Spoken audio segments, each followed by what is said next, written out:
comment ça va tout le monde? Moi, ça va super. Écoutez, j'ai sorti tous les vlogs des États-Unis. Enfin, ça y est, c'est terminé. Et vous avez plutôt bien accueilli, donc ça fait super plaisir. Donc j'en profite, n'hésitez pas à lâcher votre like sur chaque vidéo si vous les avez aimé. Si vous les avez pas aimé, vous pouvez me dire en commentaire pourquoi. Avec cette vidéo là, je conclus tout le chapitre du CAFAM, du road trip des États-Unis. Après ça, on n'en parle plus. Bon, ça c'est ce que je dis officiellement, après on connaît. Donc si on est ici, c'est pour parler de mes petites anecdotes, voilà, qu'est-ce qui s'est passé que je n'ai pas vlogué, mais aussi vous donner 2-3 petits tips qui peuvent servir. On va donc procéder par étapes. Vous êtes prêts? Ouais, on est prêts. Alors pour New York, faut savoir que du coup, mon hôtel était à Manhattan. Manhattan, c'est à peu près à 40 minutes de l'aéroport JFK qui lui se trouve dans le Queens. Donc déjà là, un périple. Pourquoi? Parce que comme on est 4, on préfère prendre un Uber plutôt qu'un taxi ou le métro. Je préfère le Uber au taxi parce que le Uber, il a un itinéraire donné, tu sais pour combien t'en as, c'est terminé. Les taxis, s'ils veulent te faire tout le tour des États-Unis avant de t'emmener à ton hôtel, ils ont le droit, hein, et après c'est toi qui payes. On commande le Uber avec le portable, jusque là normal, tout va bien. Mais le mec qui nous appelle, il nous dit je suis là, il y a personne devant nous. On comprend pas quoi. Donc le mec se barre, on doit payer un dédommagement pour course non honorée, un truc comme ça. Et au final, on se rend compte que là où on attendait devant l'aéroport où il y a les taxis et tout, c'est pas là que se mettent les Uber. Les Uber, eux, ont un espèce de parking privé dans un parking couvert, mais à l'étage. Genre c'est un micmac. Donc, retenez bien, si vous prenez un Uber à JFK, c'est pas là où on le pense. Regardez partout, il y a des écriteaux qui t'emmènent vers des petits chemins. En vrai c'est une histoire le truc, donc déjà ça partait mal. Autre petit tips, je vais vous parler de Revolut. Alors c'est pas du tout une sponsorisation, c'est juste que moi je suis parti avec donc Revolut. C'est une carte qui est associée à un compte bancaire à votre nom. Et en fait l'avantage de cette carte, c'est que vous transférez l'argent que vous voulez dessus. Genre 100 balles, voilà, vous mettez 100 balles, votre carte elle a donc 100 balles. Et avec ça vous pouvez payer à l'étranger sans payer de frais de paiement en fait. Et en plus ça fait la devise automatiquement. C'est à dire que tu vas avoir un truc à 3 $, tu vas payer 3 $. Genre t'as pas des frais derrière qui va te prendre 40 cents ou je sais pas quoi en euros. Bref, c'est après avec l'application vous pouvez suivre tout ça, vraiment c'est très stylé, c'est très cool, c'est très pratique. Donc je suis parti avec ça. Et étant donné que j'aime pas trop le cash, j'étais content d'avoir ma carte. Pour prendre le métro, toute une histoire aussi ça. Déjà, il n'y a pas de guichet avec quelqu'un à l'accueil, c'est que des machines. Les machines quasiment, elles étaient là avant le métro en fait. Je crois qu'elles étaient là avant le métro, vu l'antiquité que c'était. Et pas qu'à une station, hein. Toutes les stations que j'ai faites, c'est des machines attardées en fait. Genre elles datent vraiment de Mathusalem. Donc tu galères, t'arrives à prendre avec ta carte ou quelques pièces un ticket sur 4. Genre franchement c'était une histoire, mais laissez tomber. Et en fait une fois on arrive à une station où il y a un guichet avec une personne. On y va quoi, on fonce, on se dit bah on se fera pas chier. La meuf, elle nous vend pas de billets. Elle dit qu'elle est pas là pour ça, elle est là pour surveiller ou je sais pas trop quoi. Mais elle a pitié des Français, ça c'est cool. Elle nous explique qu'en fait le métro, t'as plus besoin de tickets. Tu peux passer ta carte bleue, ton Paylib, tout ce que tu veux, directement sur le tourniquet en fait. Donc carte, et hop, t'es passé. Donc ça franchement, c'était très bon à savoir. Je crois que c'était notre dernier trajet en métro en plus. Donc on a eu le seum de ouf, mais bah c'est pratique à savoir quand même. Et pour partir de New York, du coup on a pris le bus. Un Flixbus, c'est comme ça que ça s'appelle. Les Flixbus, pareil, ils ont un espèce de quartier général ou je sais pas quoi, ils donnent rendez-vous à tout le monde qui veulent partir en Flixbus, mais dans des villes différentes. C'est un bordel, t'arrives là-bas, déjà c'est pas un parking, c'est un trottoir. C'est vraiment un renfoncement de trottoir, genre toi tu fais demi-tour là en temps classique, tu vois.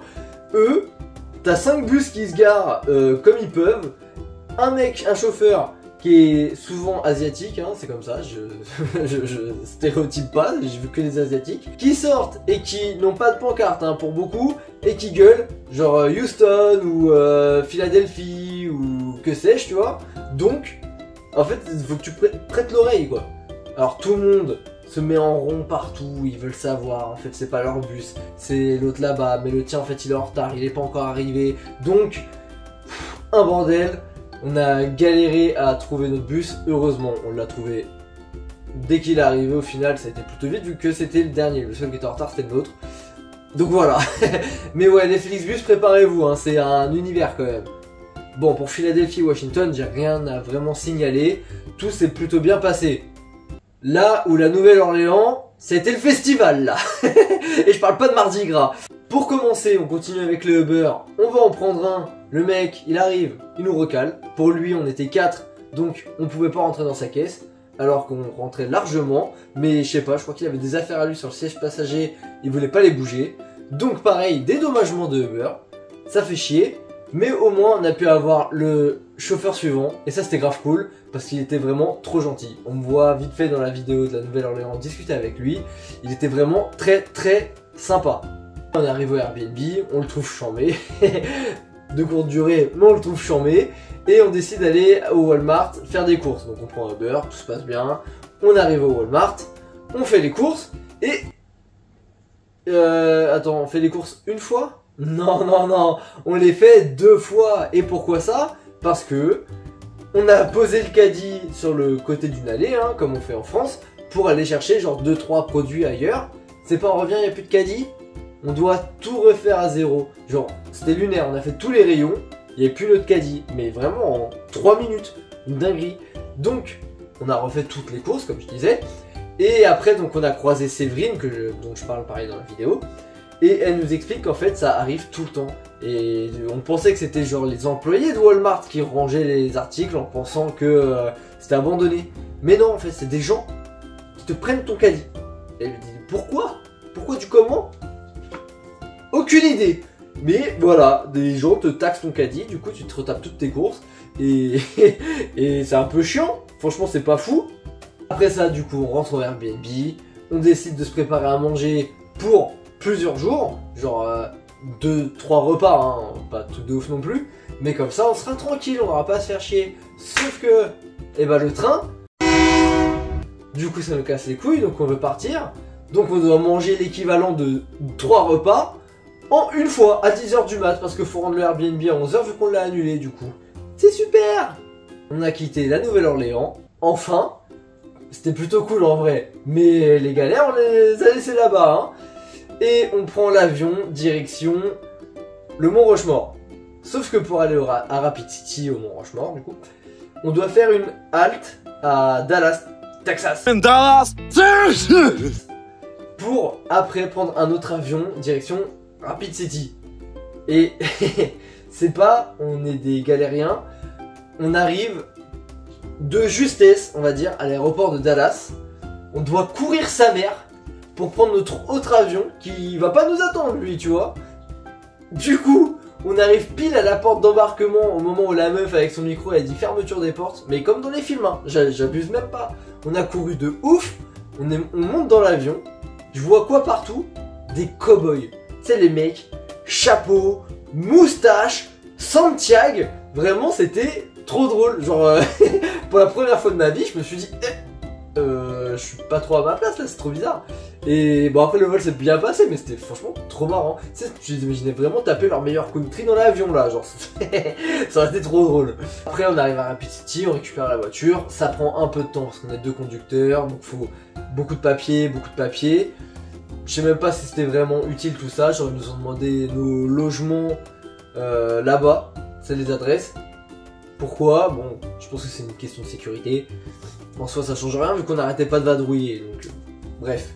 Il faut savoir qu'aux États-Unis, dans certains États, le permis classique français n'est pas suffisant. Il faut un permis international. Alors j'en parle, moi j'en ai pas eu besoin. Dans tous les États où j'ai roulé, le permis français classique fonctionnait. Mais, eh ben, c'est bon à savoir quand même, parce que ça prend plusieurs semaines, voire mois je crois, à obtenir un permis international.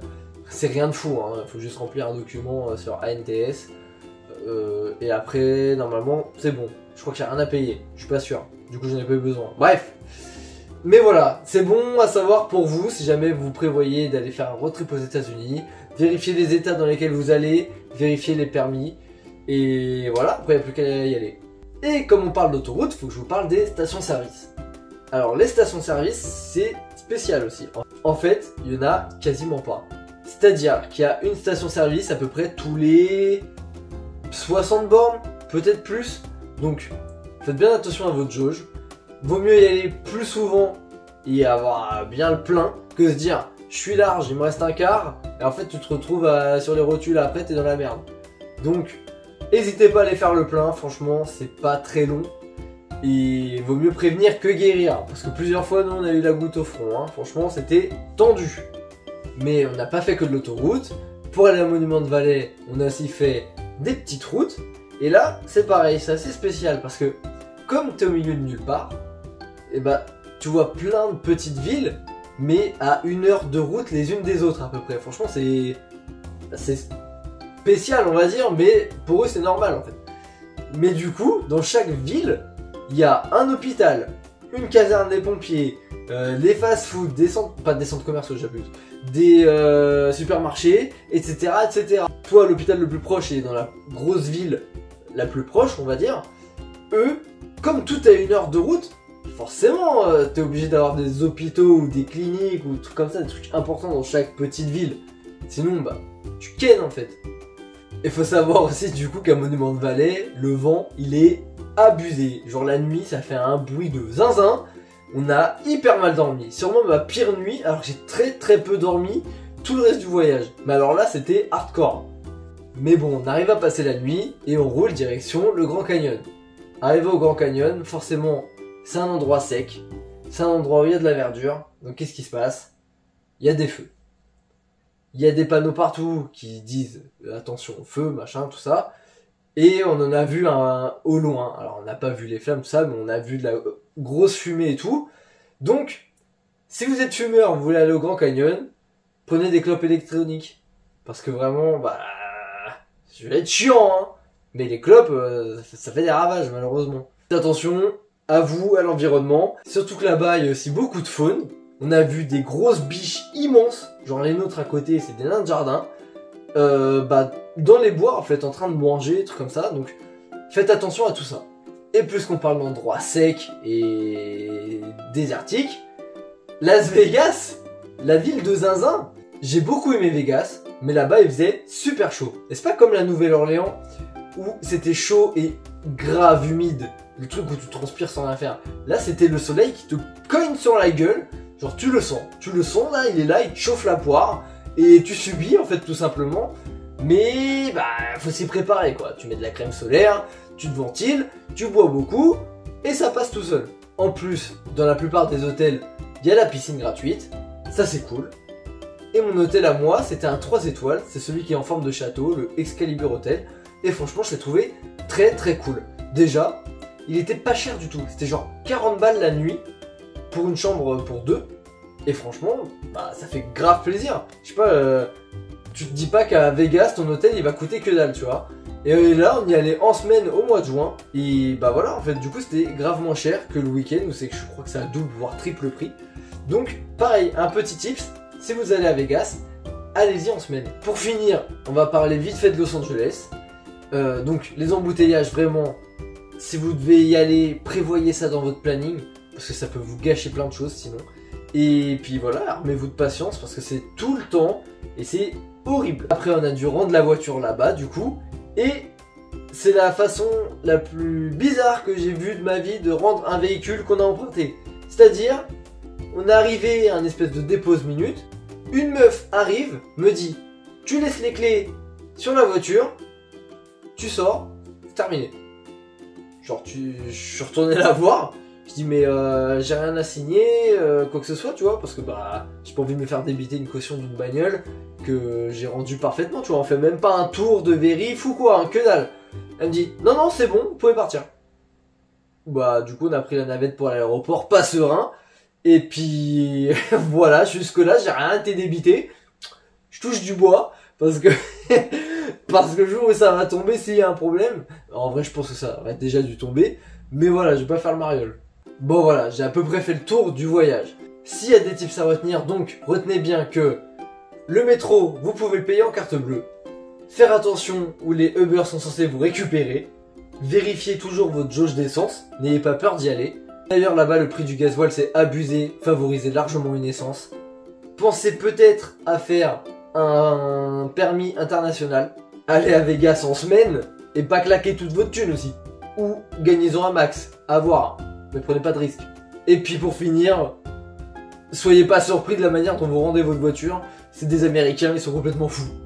Maintenant, sur Instagram, je vous avais proposé que vous me posiez des questions pour y répondre dans cette vidéo. Donc, il y a eu une question qui est revenue, voilà quoi, vous avez un peu manqué d'originalité les frères, mais je vais y répondre forcément. La question c'était combien le voyage m'a coûté, et ça m'a coûté cher, voilà. Non, plus sérieusement, si vous voulez un prix, je vais vous le donner. Alors oui, c'est une somme énorme. J'ai dû économiser longtemps pour les avoir et me le permettre. Surtout que je suis parti en vacances entre temps. J'ai fait plein de trucs de ma vie. Voilà, c'est long à économiser 4000 €. Après, j'ai vraiment choisi le confort plus que l'économie. C'est-à-dire que niveau voiture, j'ai pris un SUV parce que je savais qu'on allait rouler beaucoup et je voulais du confort, je voulais pas qu'on soit serré, mal mis, à devoir faire des pauses toutes les heures parce qu'on n'est pas bien. Donc voilà, ça, un SUV, ça coûte plus cher qu'une voiture standard. Après, on a divisé par 4, c'est sûr. Ça aussi, pensez à partir avec des potes plutôt que tout seul, ça vous reviendra moins cher. Mais voilà, il y a plein de petits tips qui font que ça peut revenir moins cher. Les hôtels aussi, j'ai pris toujours à peu près là où je voulais être. Genre, j'ai pris Manhattan. Si vous prenez Brooklyn, ça coûte moins cher. Il y a plein de moyens. Moi, j'ai fait vraiment le confort. J'ai économisé beaucoup pour ça. Donc, j'avais pas envie de me prendre la tête à devoir me lever plus tôt pour aller à Manhattan. Trucs comme ça, franchement. Mais si vous voulez faire le voyage, vous êtes prêt à prendre sur vous les besoins nécessaires, on va dire. Non, ça veut rien dire en fait. Mais voilà, vous m'avez compris. Si vous voulez y aller pour moins cher, vous pouvez. Maintenant, voilà, moi ça m'a coûté à peu près 4000 €. Pour tout, hein, souvenir compris, la bouffe, l'essence, la totale. Hein, voilà, environ 4000. Donc voilà, j'ai gardé le voilà. On arrive donc à la fin de ce CAFAM. Un grand moment de ma vie quand même, je pense. Je suis très content de l'avoir partagé avec vous. Comme je l'ai déjà dit, pareil, on va continuer dans ce délire-là. J'aime beaucoup les vlogs, je vais continuer quelques facecam quand même, mais si je peux vlogger un max, c'est ce que je préfère faire. Donc j'essaierai de le faire. Maintenant, j'espère que vous, cette vidéo, elle vous a été utile. Je comprendrai que tout le monde ne la regarde pas, c'est un peu chiant, je suis un peu chiant, on se fait chier, voilà. Non, plus sérieusement, je comprends que ça intéresse pas tout le monde. Maintenant, si ça a aidé quelques-uns, si vous avez d'autres questions après ça, n'hésitez pas. Franchement, moi ça me fait super plaisir d'en reparler avec des gens intéressés. Donc n'hésitez pas, je peux répondre aux questions, donner 2-3 adresses que j'ai encore si vous avez envie, si vous prévoyez un voyage, etc. etc. Maintenant moi, eh ben, je vous laisse là, parce que j'ai d'autres choses à faire. Non, parce qu'on arrive au bout. Et puis voilà, donc je vous dis à la prochaine, bisous.